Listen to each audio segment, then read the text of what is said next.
Seandainya semua pejabat bermental seperti beliau, maka negara ini akan maju dan berjaya. Tapi sayangnya belum.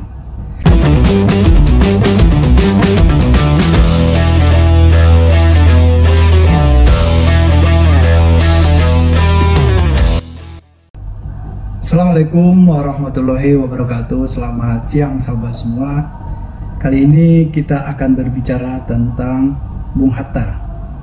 Bung Hatta lahir 12 Agustus tahun 1902 di Bukit Tinggi, Sumatera Barat. Beliau merupakan, seperti kita ketahui bersama, beliau merupakan salah satu tokoh proklamator bersama Bung Karno.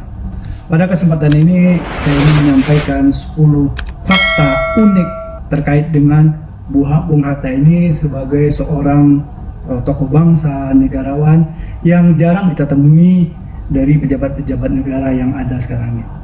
Yang pertama, anggota keluarga tidak boleh naik mobil dinas Bung Hatta. Menggunakan mobil dinas adalah untuk dinas dan orang yang berdinas, itu kata Bung Hatta kepada keluarganya. Di saat istri Bung Hatta pergi bukan sebagai istri wakil presiden, maka Bu Rahmi tidak boleh menggunakan mobil dinas. Bu Rahmi boleh naik mobil dinas di saat beliau berperan sebagai istri wakil presiden. Dan ini juga berlaku untuk anak-anak dan anggota keluarga lainnya. Sebegitu ketat Bung Hatta menjaga kepercayaan negara kepada beliau, termasuk untuk keluarganya sendiri. Bagaimana menurut Anda dengan perlakuan pejabat sekarang terhadap fasilitas yang dimiliki? Silahkan komen.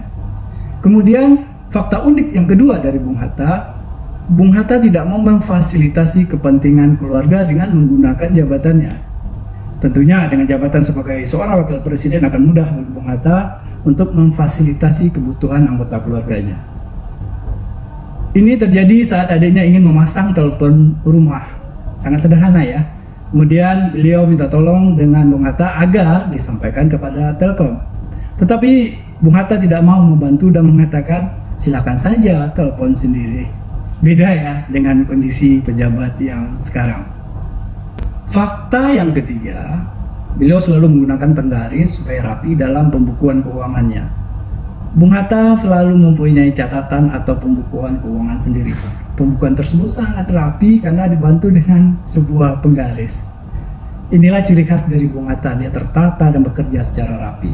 Selain itu, tulisan Bung Hatta terkenal sangat rapi dan diakui banyak orang di dunia, di Indonesia khususnya, termasuk dari Bung Karno sendiri. Kemudian fakta unik yang keempat dari Bung Hatta ini, beliau adalah tokoh yang bersahaja dan sangat sederhana.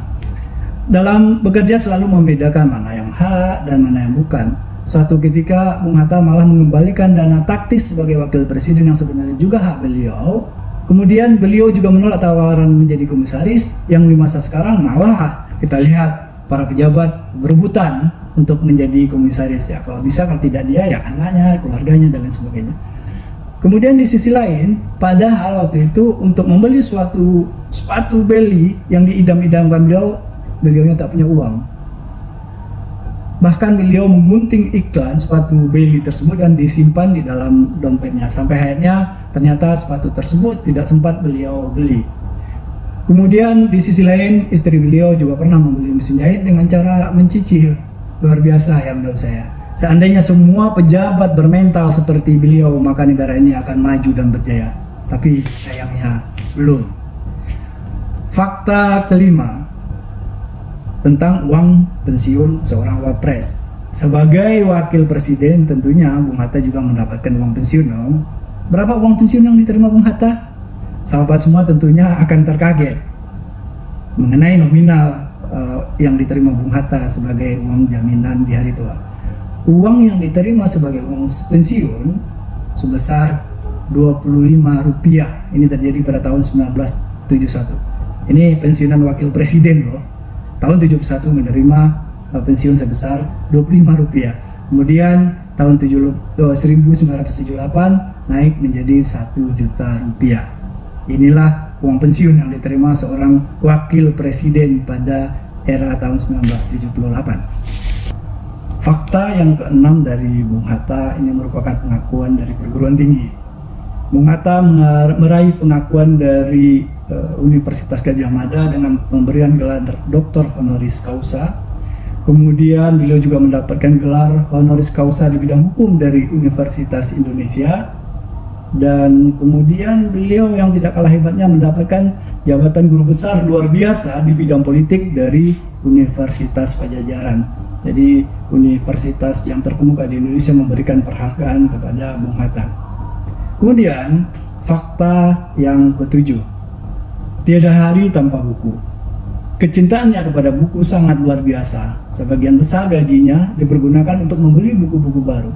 Bahkan di saat ruangan lain belum dipasang pendingin udara atau AC, beliau mengutamakan pemasangan pendingin utara atau AC tersebut di perpustakaan pribadinya.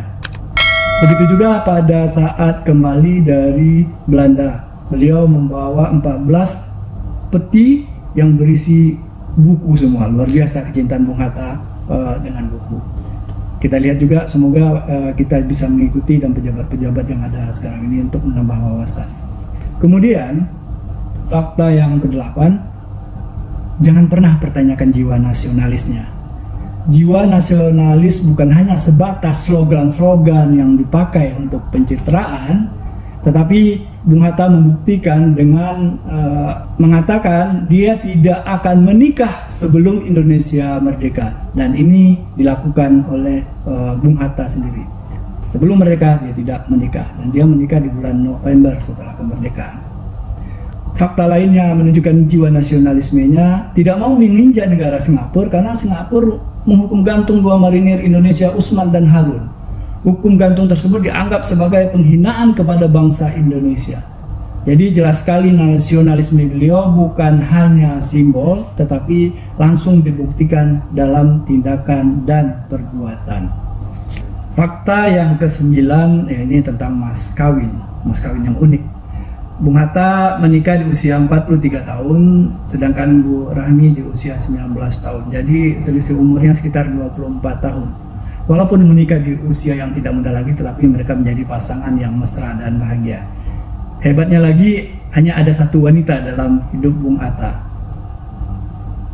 Mau tahu apa mas kawinnya? Beliau menghadiahkan sebuah buku sebagai salah satu mas kawin atau mahar saat menikah Bu Rahmi. Buku tersebut berjudul Alam Pemikiran Yunani. Inilah bukti kecintaan Bung Hatta kepada buku.